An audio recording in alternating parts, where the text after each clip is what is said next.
Welcome to the 6th Annual Soilcraft Conference. Join us as we listen to world-class speakers in the space of regenerative agriculture, as well as human health. We grow food. Food should nourish us, and often we find that our modern food is laden with unwanted synthetics or void of the minerals and vitamins we need to thrive. We endeavor to host this conference for your inspiration and education. Our calling is to help you produce food that heals people and our planet. Join us in this journey to become better stewards of our bodies and the world we abide in. There is no ability in the aphids to detect sugar. I would give you the evidence of the soybean aphid. It's not there. And I'm going to give you the evidence of the pea aphid, which you're not going to be able to see. It's also not there.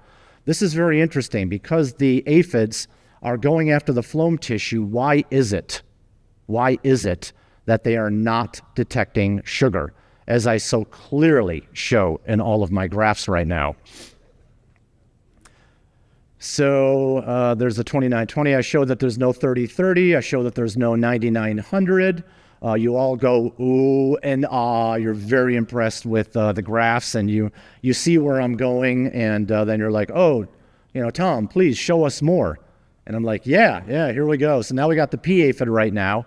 In this particular case, we do not have the 2920 peak represented. Neither do we have the 3030 that much, or the 9900. Take-home message, the aphids aren't tasting sugar. And they really don't have the ability to taste sugar. They don't care about sugar. This should be absolutely shocking if you know that aphids are apparently eating a massive amount of sugar in the phloem tissue, but these are the truths that we are now faced with. As a matter of fact, if you give them a sugar solution, doesn't matter, 10, 20, 30, 40 BRIX, they will not eat it. They will not take a drink.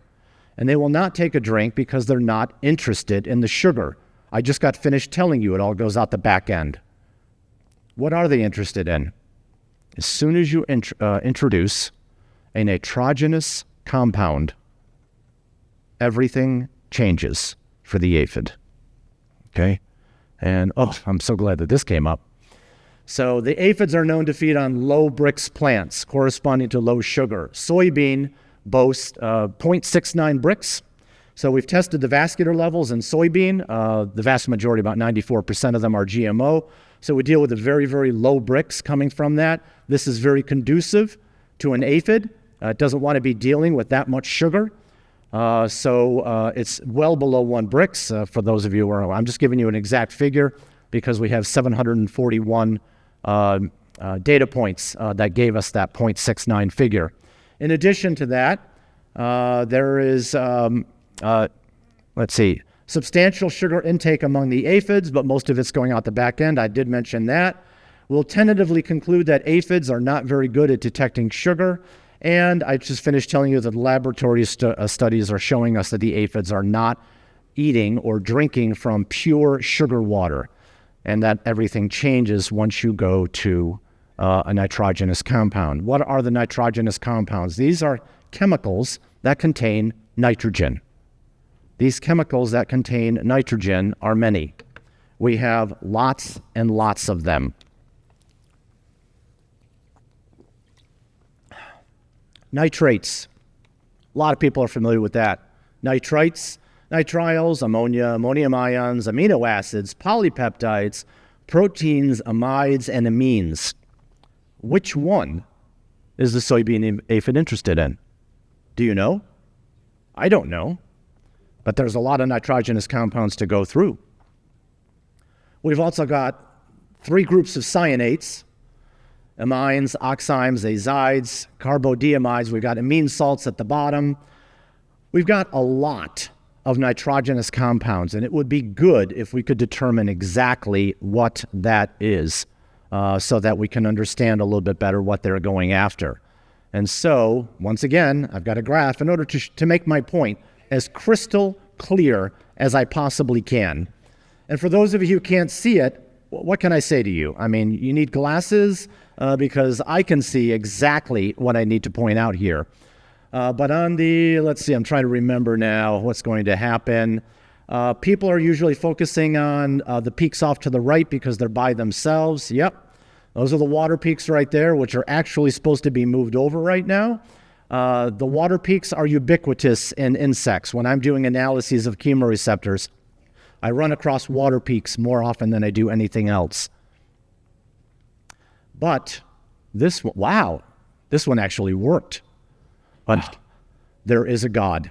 All right, thank you, Lord, for this one. The largest peak is often what draws people to a spectrum. They see all of the peaks. They would normally be a little bit more spread out, and they would all be labeled, but this one is the largest one. They were often drawn towards the largest one. If it is the largest one, we can assume that this is something that the soybean aphid is more interested in than anything else. So, I want to focus on the 10,476 nanometer peak. Let's see how this works. Oh, beautiful. So this spectrum worked. This is an ammonia infrared spectrum. We have three major regions of absorption with ammonia. This is how we identify ammonia with a complex, very expensive machine in a laboratory. The first one over here to the left, that has a nice needle nose peak, but there's not a lot of absorption. Then we have basically nothing. And then we've got a second region that is far more absorbent than the first one, also has a needle nose peak. That's kind of nice to work with too. And then over here, we have this third group. There is considerably more absorption occurring in this part of the spectrum than the other two. And we have not one, but we have two needle-like peaks. Okay? These two peaks, if I zoom in on them, are right there, if you can see them, and that comes in at 9,550 wave numbers. That doesn't mean anything to probably most of you unless you have a chemistry background. Allow me to convert. I will now convert 9,550 wave numbers to nanometers, and it comes to 10,471. So the center of these two needle nose peaks come in at 10,471. Do you see the connection between them? I had a lot of nitrogenous compounds to look at. You can save yourself a lot of trouble by going after the big ones. The big ones will tell you what the insect likes, what it wants. And so we've now got preliminary evidence that the soybean aphid is interested, very interested, in ammonia. Let's keep going with that. We do a plant sap analysis. This is where you extract the phloem and the xylem tissue. So the plant sap analysis is a system that many of us, I think, are familiar with. We've got NOVA in the Netherlands. We have Apical and New Age here in the United States. And this plant sap analysis allows us, in order to discern what levels are high and which ones are low. If I do a plant sap analysis of soybean, and we have that data, we can see that molybdenum, boron, zinc, manganese, iron, silica, phosphorus, chloride, magnesium, calcium, potassium, electrical conductivity, and pH are all within normal parameters. Take-home message, nothing to see here. Nothing to see here. Changes a little bit. We have a high amount of aluminum in there in these soybean plants, disturbingly high, 361% of what we would normally find. We have 175% of cobalt. That's good because that's useful as far as producing nitrogen. We're deficient. That's why it's in red. We're deficient in copper, and we're deficient in total sugars. Deficient in total sugars. Low BRIX. Okay?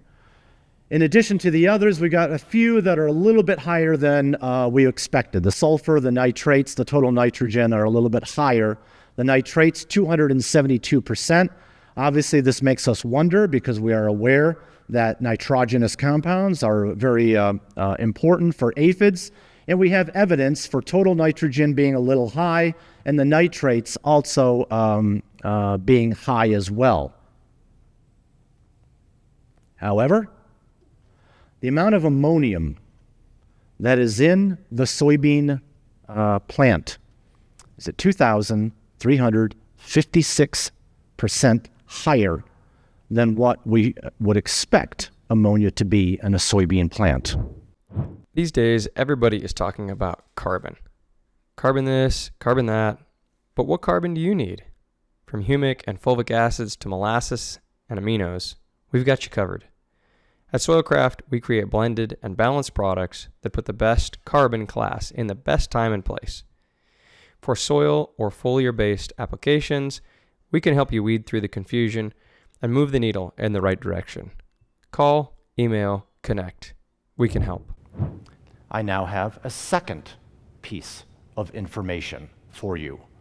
So before we had the peak, now we've got plant sap analysis, which tells us quite easily that we've got too much ammonium in there. And we do. The ideal range is between 10 to 30 parts per million. Our average was 471.1 parts per million, 741 data points, mined from plant sap data. This is dangerous. Nevin and Lovat in 1987 published a paper taking a look at ammonium toxicity in plants. So when the ammonium gets too high, you can have evidence of toxicity, meaning the plant is in trouble, it's not healthy, meaning low BRIX, as I've demonstrated before, even in years past, and that now we've got a problem. And this problem is not a problem for the soybean aphid. But we had to get our soybean plants down to the point where the soybean aphid was finally attracted to it. The soybean aphid was not attracted to our soybean plants before the 1990s. It was practically non-existent. You would see it occasionally. But you needed very, very specific parameters in order to make a soybean aphid very happy. And it is keying in on ammonia, the ammonium ions that are found inside of a plant. So let's take a look at this a little bit further. These are select mineral elements and their average concentrations in soybean. This is also based upon plant sap data. Let's take a look. I need you to take a close look here at the boron, zinc, manganese, iron, and silica, and molybdenum. It's this group that I want you to focus on because the mean of each is within normal parameters or the desired range. But on every single one, it's still low. We are barely within the desired range for all 6 of them. So we're not doing too well. We're certainly not above the desired range, and in some cases we'd like more. We do like a little extra boron, zinc, manganese, iron, and things of that sort, but we don't have it. So they have enough in the soybean plant. It's just not a lot in order to keep the plant happy and healthy. We are just barely within the desired range. The copper is an exception. You can see that the copper is below average. What does this mean? Does this have any correlation to ammonia at all? Let's take a look. This is what happens. We have nitrogen in the air, N2. It needs to be converted into a nitrogenous source. So elemental nitrogen in the air is converted by nitrogen-fixing bacteria first into ammonia. First, not second, not third. All nitrogen-fixing bacteria, doesn't matter whether they're rhizobia, doesn't matter whether they're free-living bacteria in the soil, they convert it to ammonia. That's the first step. There are other microbes that will convert it to the nitrites, which is a very quick stage because nitrites are not considered to be good for a plant or good for the soil. And then others that quickly take the nitrites and make them nitrates. That's what we want. We want nitrates in the soil because this is what our plants feed upon. Not too much, just enough to keep the plants healthy. And anytime the plants need some, they have ways of getting nitrogen, which involves cobalt, among other things, because that's necessary for nitrogen-fixing bacteria. So we've got this system which is being set up. The nitrates then are taken into the plant quite readily. Almost all plants are taking in nitrates very readily and can do so very quickly. That's the reason why we don't want too many nitrates in the soil. There need to be some, there need to be enough, but if we overdo it, the plant cannot stop itself. It's like feeding a child candy. It can't stop itself, and it keeps taking up the nitrates. And once you get too many nitrates in a plant, it suffers. And I can measure it with the BRIX refractometer, because the BRIX will go down when we start putting down nitrogenous fertilizers, the high salt NPK fertilizers. So eventually the nitrates will be turned into amino acids, and the amino acids into proteins. Complete proteins, not incomplete ones. We want the complete ones. Well, each one of these steps is important. We need to get from elemental nitrogen to a complete protein. How do we do that?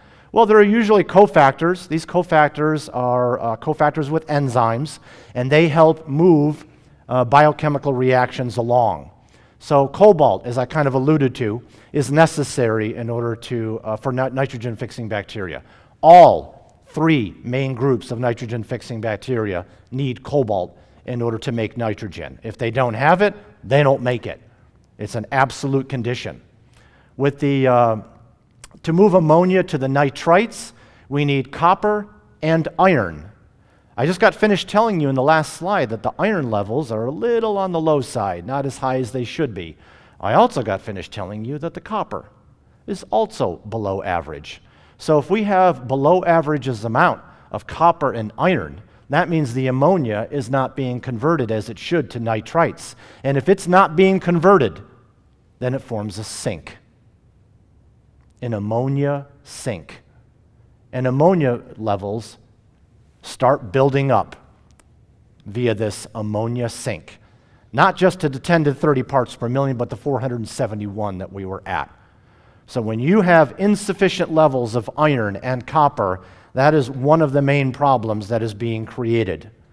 I'm not going to worry too much about molybdenum. Sulfur, I'll talk about in just a second, because sulfur is important in order to get proteins made and the amino acids. But we have a bypass mechanism here. Insects and plants, they can use glutamine. Glutamine is a bypass mechanism to make glutamate, and then glutamate can be converted to amino acids.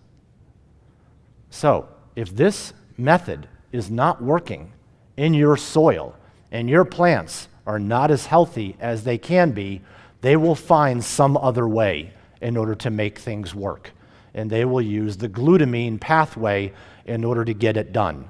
And there are sufficient amounts of glutamine inside the soybean that the bypass mechanism can work.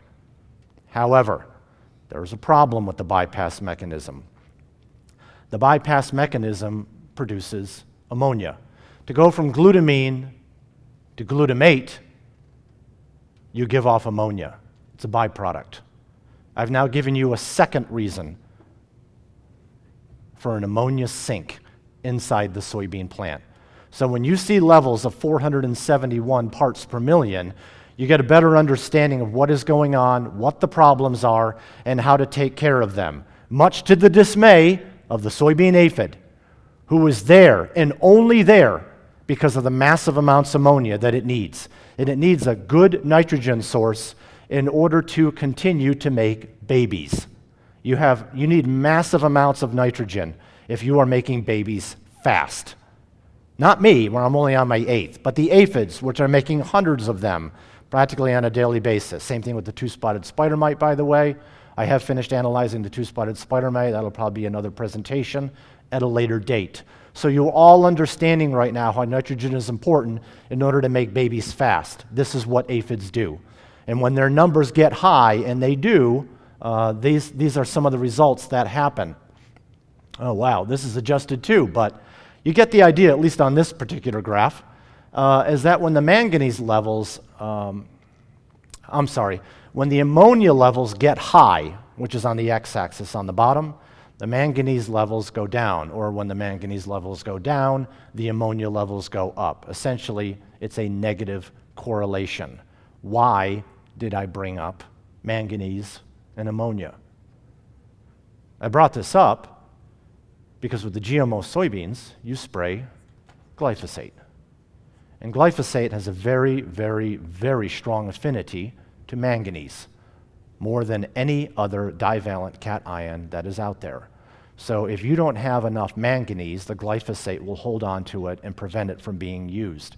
If you have deficient levels of manganese, this will lead to high levels of ammonia, or if you start to get high levels of ammonia, this is going to make it harder and harder in order to hold on to the manganese, as you can see this graph, which is also based upon plant sap data, although I should tell you, not certainly as pretty as the one that I made in the laboratory. Oh, you would have loved that one. But we're just going to deal with the white one right now. It makes the point that I need to make. So here are many proteins. Proteins are composed of amino acids, and there's a lot of them. We can easily have 400 to 900 amino acids in a single protein. So this is just some of the stuff that I have to deal with. Ionotropic receptors, gustatory receptors, and mosquitoes, blah, blah, blah, blah, blah. Take a look at what they all begin with. M, methionine. Methionine is one of the 2 amino acids that you need a sulfur atom for. If you don't have adequate sulfur levels, you will not get well-formed proteins, because every protein starts with methionine. And so if it's not there, your proteins get messed up. And if they don't form the way that they're supposed to, you now get broken proteins, the type of proteins that insects like to feed upon. We've also got different types of, we've got cysteine bridges, which are based upon sulfur atoms. These cysteine bridges are required as the protein is convoluting and forming the form, that 3-dimensional form that it needs to make, is also dependent upon sulfur. These cysteine bridges are important. So if you don't have enough sulfur, you don't have enough proteins that are being made correctly, and you can see that they're not being bent and twisted and formed, which means, again, you have broken proteins. This is why the insects are going after the plants. It's these broken proteins that they like. Oh, so beautiful. We're so glad you enjoyed this installment from our in-person conference. We want this to reach as many people as possible, so we've decided to release this free to you bit by bit every month. But imagine how awesome it would be in person. The networking, questions, and discussions that result are equally as valuable. Join us next year in person for our 2026 conference. Your presence makes the experience. If you have any questions or needs, please reach out. Call, email, follow. We can help.